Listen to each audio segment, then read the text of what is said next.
didn't think forever could sound so casual. My mom said it like she was reading off a grocery list. We're moving. Your dad got the job. It starts in 3 weeks. And my brain just stalled, like someone yanked the power cord on everything I thought my life was. And the worst part, the first thing I thought about wasn't the new city or the new school or packing up my room. It was you. Because there's this quiet, cruel math to leaving. If you only have a few days left, then every moment becomes a countdown. Every laugh has a timer on it.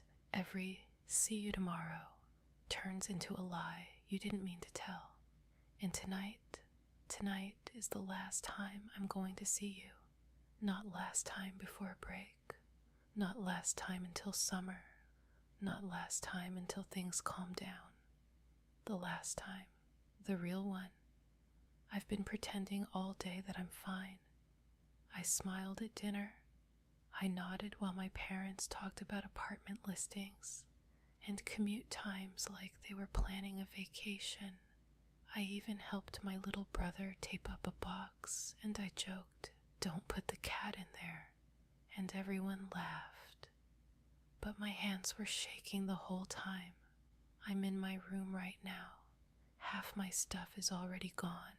My posters are peeled off the wall, leaving pale rectangles like ghost pictures. My closet looks wrong, like it's missing teeth, and there's this one suitcase open on the bed, waiting like it's hungry.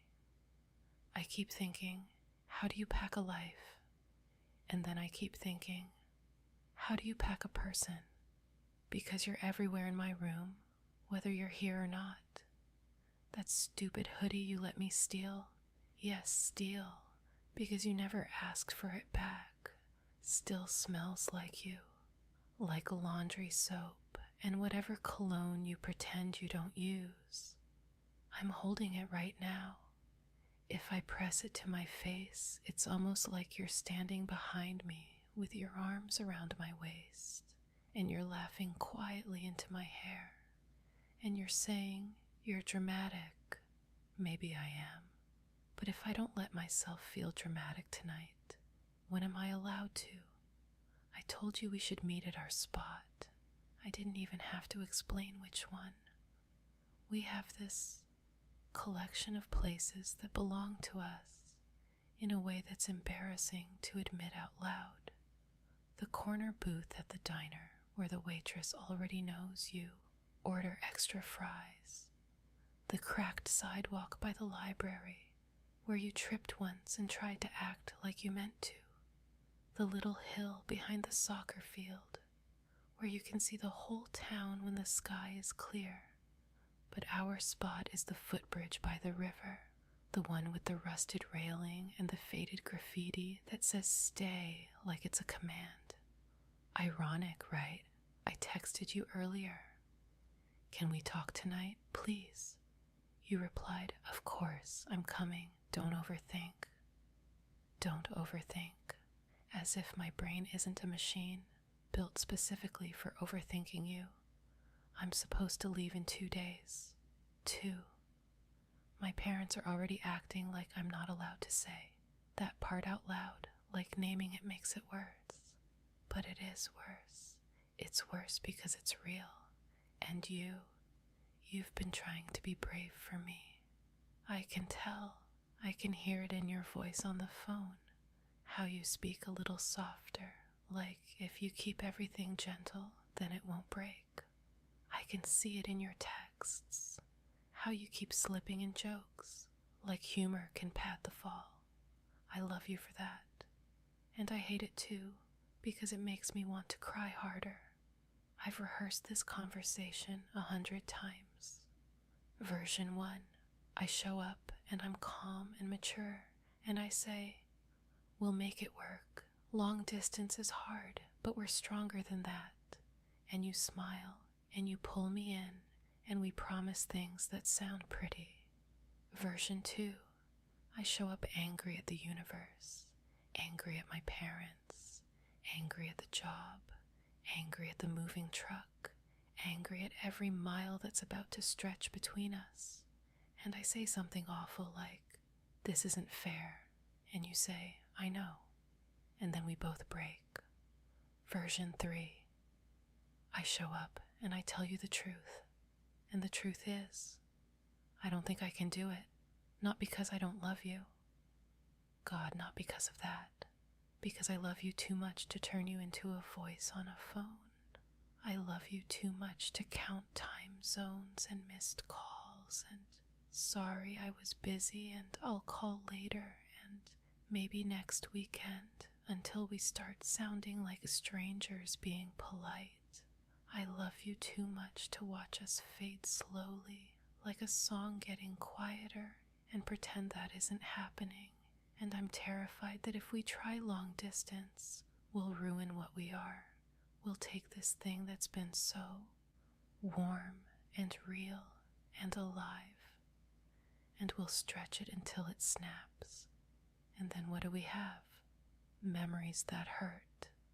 I'd rather leave with something intact than stay connected by a thread that's cutting into our hands. But how do I say that to you without sounding like I'm giving up? Because I'm not giving up on you. I'm trying to protect you from the version of me that would cling until it turns ugly. I'm trying to protect myself from becoming the girl who refreshes her messages at 2 a.m. and wonders if you forgot her.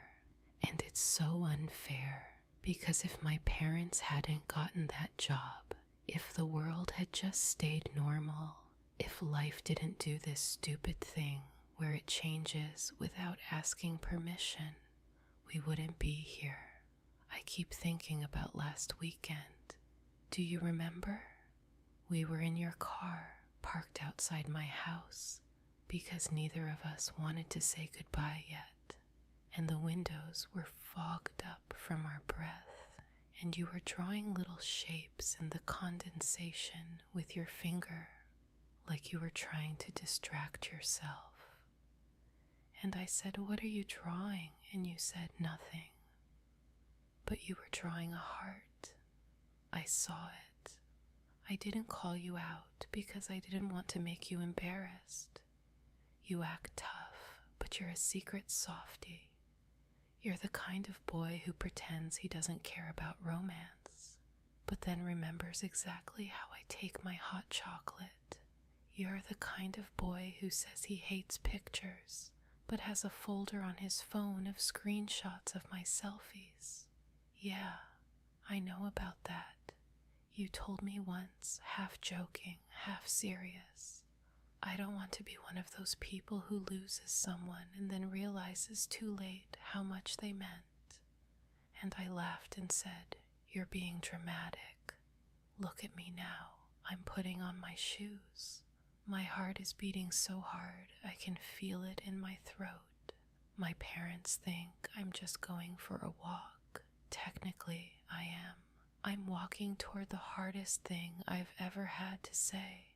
I'm walking toward you. The air outside is cold enough to sting. It smells like damp leaves and chimney smoke. And the streetlights make the road look like a ribbon of wet glass. Every step feels loud. Every step feels like it's taking me closer to a moment that's going to split my life into before and after. I keep checking my phone even though I know you'll be there. You always are, and I swear part of me is still hoping for a miracle, like you'll show up and say, "I talked to my parents, I found a way, I'm coming with you." Or I'll show up and you'll say, "We can do this, just trust me." But miracles don't happen just because you want them. Sometimes all you get is a goodbye you didn't choose. I can see the footbridge now, up ahead, a darker shape against the darker sky. The river under it is moving fast, whispering like it knows something I don't.